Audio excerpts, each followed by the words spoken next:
తెలంగాణ సర్కార్లో ఓ IAS తీరు చర్చనీయాంశంగా మారింది. ప్రభుత్వానికి లాభం చేస్తున్నాననే ఆలోచనతో దూకుడు చూపిన ఆ ఐఏఎస్ వల్ల ప్రభుత్వానికి కొత్త సమస్యలు ఎదురవుతున్నాయి.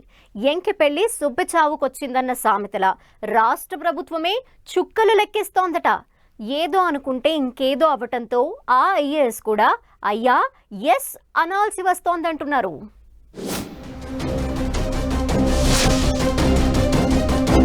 తెలంగాణలో వాణిజ్య పన్నుల శాఖ వ్యవహారం రాష్ట్ర ప్రభుత్వానికి సమస్యగా మారింది.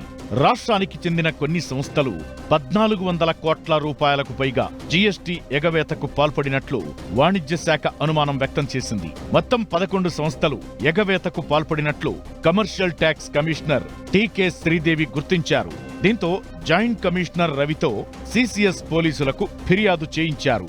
దాదాపు 1400 కోట్ల పన్ను ఎగవేత అనగానే రాష్ట్ర ప్రభుత్వం కూడా వెంటనే యాక్షన్లోకి దిగింది. సిఐడికి కేసు అప్పగించింది. సిఐడి అసలు బాగోతాన్ని తేల్చే పనిలో పడింది.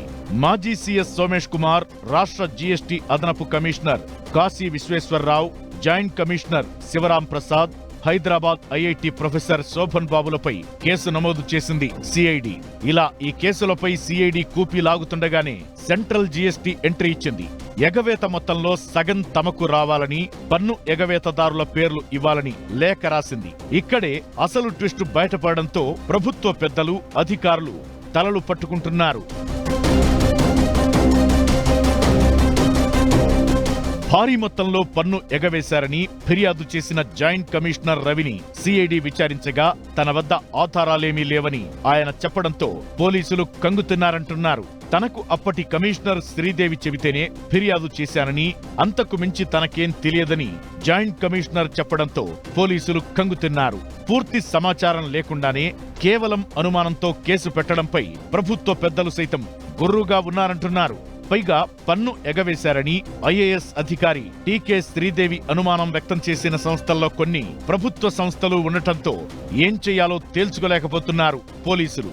దీనికి ఎవరిని బాధ్యులు చేయాలన్న విషయంపై పోలీసులు తర్జన భర్జన పడుతుండగా ఐఏఎస్ అధికారి అత్యుత్సాహంతో కేంద్ర సంస్థల వద్ద బుక్కైపోయామని రాష్ట్ర అధికారులు ఆవేదన వ్యక్తం చేస్తున్నారు. రాష్ట్ర బెవరేజెస్ కార్పొరేషన్, ట్రాన్స్కో, ఎల్ఐసి, ఎన్ఎండిసితో పాటు పలు సంస్థలు జీఎస్టీ ఎగవేసినట్లు కేసు పెట్టడం ప్రభుత్వానికి సైతం ఆగ్రహం తెప్పించిందంటున్నారు.